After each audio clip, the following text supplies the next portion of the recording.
Hey guys, welcome back. Hope you're having a good Thursday. It's October 19th. We're in SLD. I kind of forgot. Wasn't even thinking of it. But we've got SPY action today. Kind of came down. We're gonna look at that. That's the earnings after hours. Some up like up, comment down. Happy Money sticks around. We have a Twitter you can follow us on at Happy Money YT, as well as a Discord server. Link for those are in the description. Netflix earnings, so they did well. Market rallied on that, sort of, more just in after hours. And then, let me see, actually. Yeah, so this was kind of Netflix earnings, and then dumped. I think the market dumped on Canada's CPI data, came in hot. I think that was this candle right here, pre-market. And then the UK gilt is also pretty bearish. What's going on?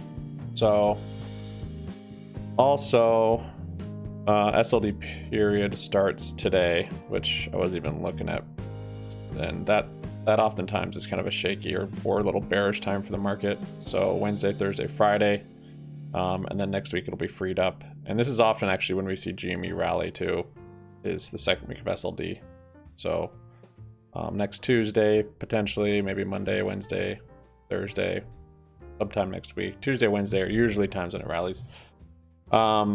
But yeah, so this week on SPY as well as GME probably be pretty bearish the rest of the week, I would imagine. Little longer time frame though. I'm bullish on both of them for a bear rally.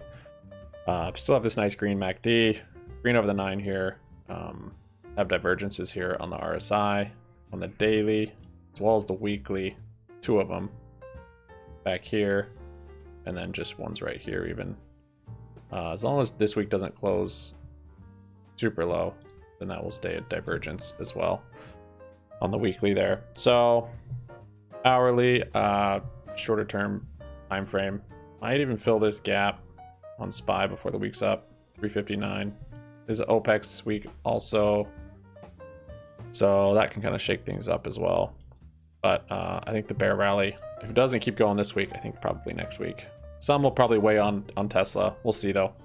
Why didn't it reacted, I think, to that gilt and then also the Canada CPI more than it did Netflix earnings, because kind of gave it back some of the gains today.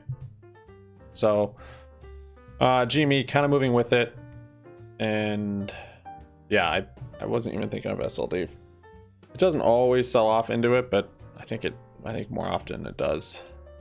So if anything, if we come down, we maybe even could test this or break a new low by Friday, this 2342, and possibly setting up an RSI divergence there.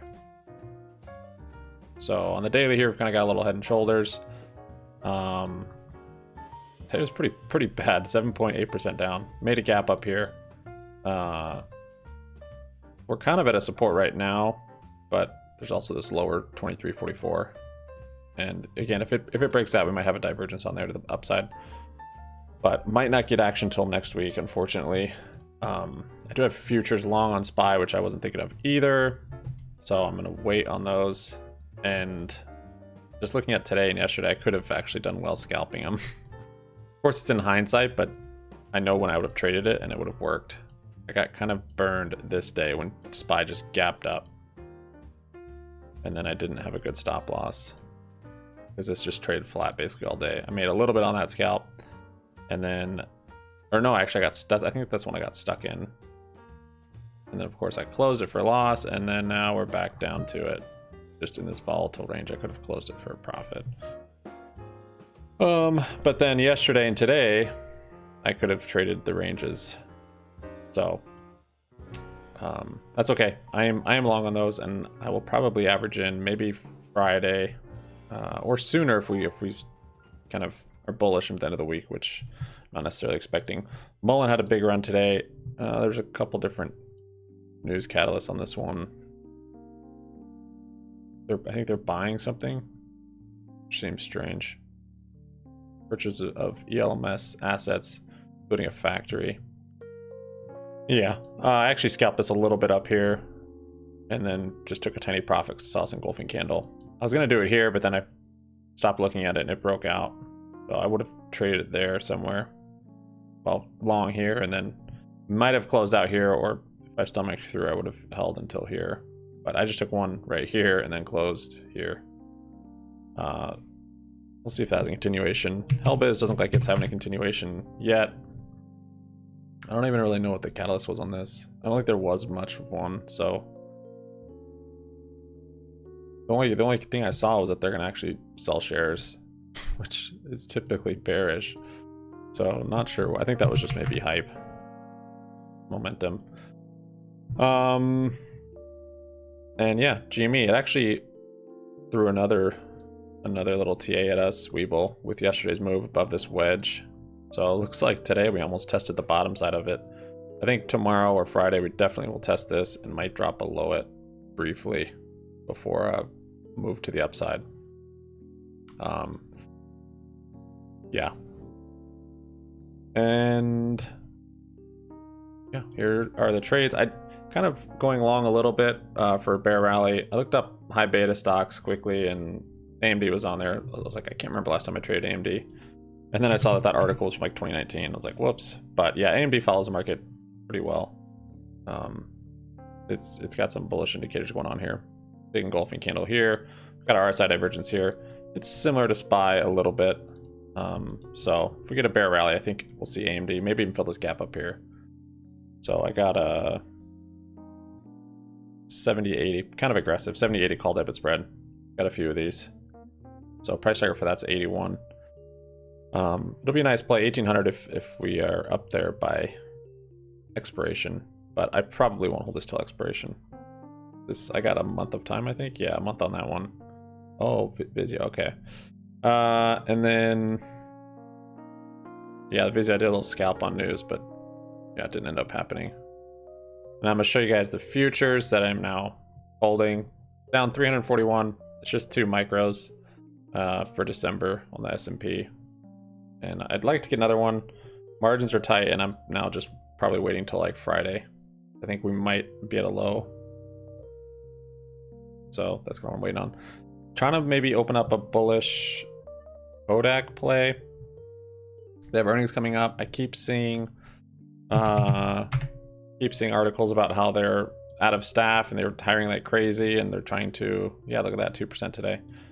And they can't find enough people to work. Like, I guess a lot of companies are having that, now that I'm saying that out loud. But yeah, I'm kind of bullish on Kodak for their earnings. The earnings are in November. At least get an earnings run up. It also is a high beta stock apparently, and it looks pretty similar to SPY, and it's looking bullish. So I didn't get filled on it. I might still open up a position on it though. I think I had what, 5 and 7.5 call debit spread for November 18th. Nice little upside on that. We'll see. I guess it did kind of run today a little bit. And then my EBTL trade opened up yesterday. Bearish play worked out pretty well today. This thing's down 14%. So just saw, you know, bearish MACD right into the 9 moving average yesterday. This thing trades so smooth. I know Donnero's in this one a lot on the long side, but it doesn't, I guess it has some weird stuff, but these last few moves have been so smooth on the daily chart here at least. So I had opened monthly because there's just no liquidity on that option chain. So I opened monthly November 7.5, 10 call debit spreads. So I'll probably close these out before they expire. So yeah, we're getting, I mean, if we get, once I get down to like 7.5, I'll probably just close it and just, yeah, because I'll probably be up like 70% on it or whatever. Right now it's up, what, 66%. Yeah, and then AMD. See what happens with Tesla. That's kind of, I think that could move the market some. And we might just be choppy for a bit. GME, they really take advantage of the SLD period sometimes. Max Pain, it was still, yeah, still 27.5 on GME. Not sure if it'll hit that or not this week. I do think next week we could have a good rally on it.